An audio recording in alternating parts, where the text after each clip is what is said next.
Unit 3, the days of the creation of the earthly realm. So now in this unit, I want to take a look at each of the days of creation because this was how God chose to create things. He could have done it all in one shot. He could have easily, being an all-powerful God, could have simply just made everything into its finished state right at the beginning in one shot, but that's not how he chose to do it.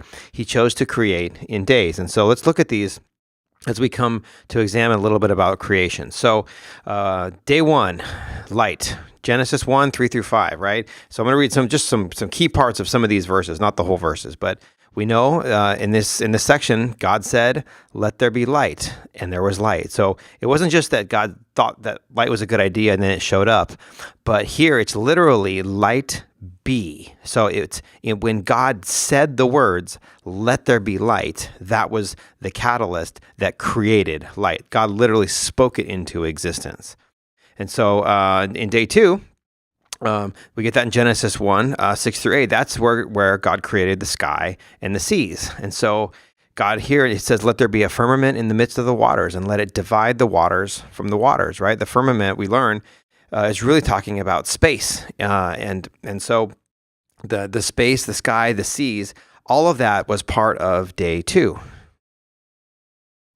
In day 3, he created land and plants, Genesis 1, 9 through 13, right? So he says, "Let the waters under the heavens be gathered together in one place, and let dry land appear." So this is where we begin to see actual earth, right? We get to see dry land, and we get to see the water being gathered together and the plants being made.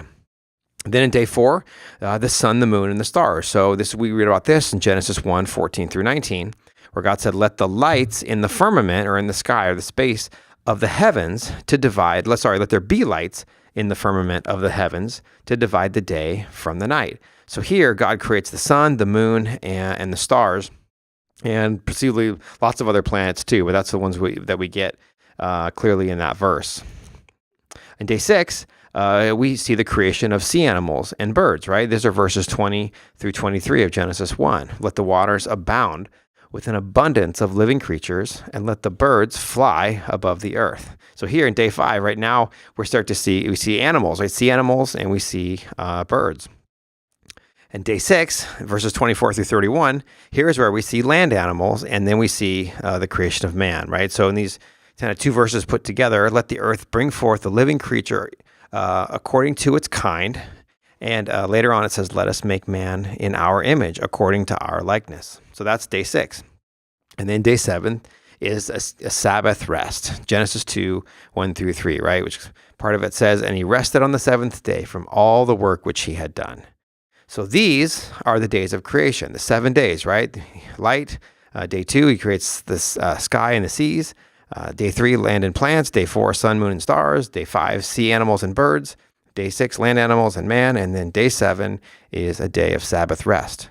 Now, people who have read this and people who have studied this, many people have asked the same question throughout the years. And the question that many people have asked is a really good question. Because as we know, as we study the Bible, it helps to know kind of the answer. You know, these are called days. It says day 1, day 2. But the question many people have had is, are these 24-hour days, or are they kind of symbolic days symbolizing larger time periods? So they're called days, and that's what the scripture clearly says.